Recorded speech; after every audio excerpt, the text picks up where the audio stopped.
Olá, eu sou Cecília Richard. Nós estamos aqui com o Dr. Renato Bastos, do Conselho Administrativo, eu do técnico, e a gente vai conversar com vocês um pouquinho sobre a isonomia dentro da cooperativa. Renato, como é que você considera que ela tem que existir dentro da nossa cooperativa?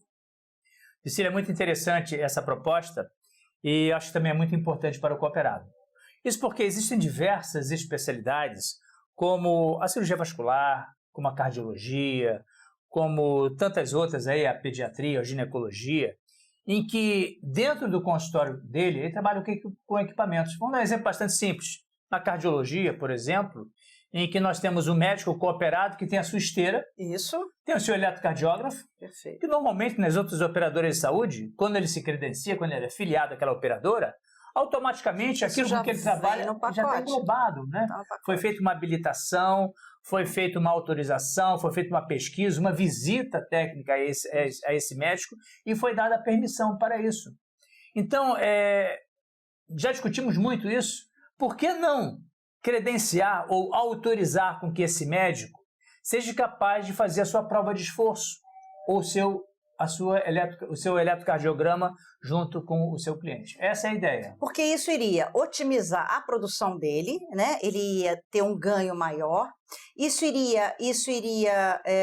Aquele exame iria ser feito de alguma maneira. Ou iria para uma rede terceirizada, correto? Ou ele iria fazer na própria clínica dele. E por que não beneficiar ele? Lógico, ele tem que atender todo um protocolo de uma capacitação técnica, uma capacitação de equipamento que atenda toda a regulação solicitada. Mas uma vez isso estando tudo bem enquadrado, por que não permitir a ele essa opção? Exatamente isso. A gente vê muito isso, Cecília. Até nessa administração que nós pertencemos, nós tentamos aí arduamente, principalmente com a oftalmologia. A oftalmologia é uma especialidade com uma particularidade muito interessante, né? Que eles têm os equipamentos dele. Hoje em dia, alguns cooperados têm essa habilitação, outros não têm. Exatamente. E vai mais adiante ainda.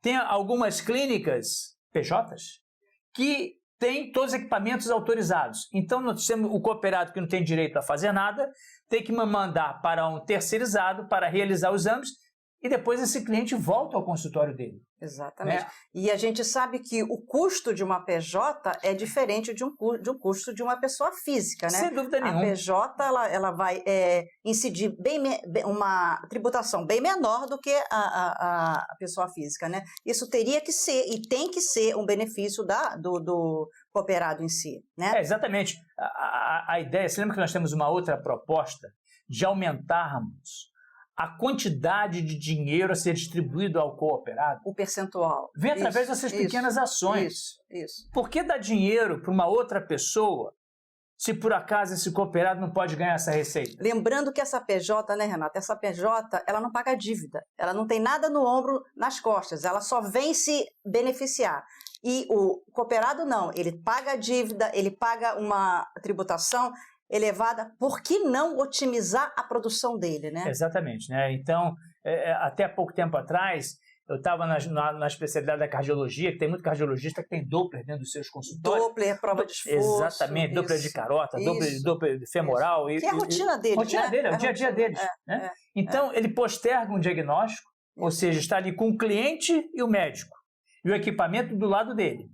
Então, ele não faz esse exame, manda o paciente num outro dia para um outro profissional realizar o exame, aí ele volta para esse mesmo cooperado, nós vamos gastar, hipoteticamente, mais uma consulta, né? Isso. Então, eu acho que é otimizar o tempo do cooperado, do cliente, facilitar o exame, ou seja, resolver tudo num determinado momento. Isso é a maneira de você dar valor a uma empresa. Isso se resume, quem é o valor? É o cooperado. Então, ele tem que ser valorizado. Ponto.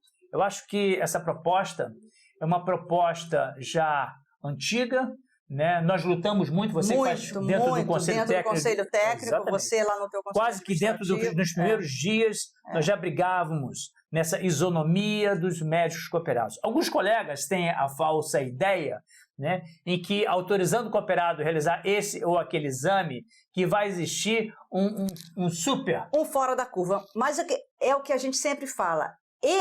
Esse cooperado vai ser avaliado. Se existir algum ponto fora da curva que chame a atenção, ele vai ser chamado com todo respeito, vai ser mostrado, porque muitas das vezes ele nem sabe como é que ele está evoluindo, se ele está dentro ou fora da curva, e com certeza, na maioria das vezes da qual a gente participou, a gente percebeu que ele entende, que ele aceita, que ele é dono, tanto para os gastos quanto para as receitas, e ele se adapta. Exatamente. Ou seja, a gente não vê dificuldade nisso, a gente só vê agregar valor a quem precisa ter. Eu acho que o Conselho Técnico ele é muito capaz de estabelecer os critérios, de estabelecer as normas, chamar toda a especialidade que esteja ou que tenha interessado nos seus equipamentos, estabelecer essa isonomia.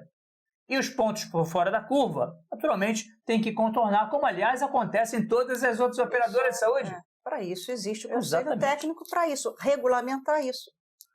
Isso é o que nós queríamos trazer com essa proposta de isonomia. É uma proposta bastante interessante que abrange muitos cooperados e vai ajudar, sem dúvida nenhuma, a redistribuir a renda entre os nossos colegas. E segue o que a gente sempre achou e briga, valorizar o nosso cooperado.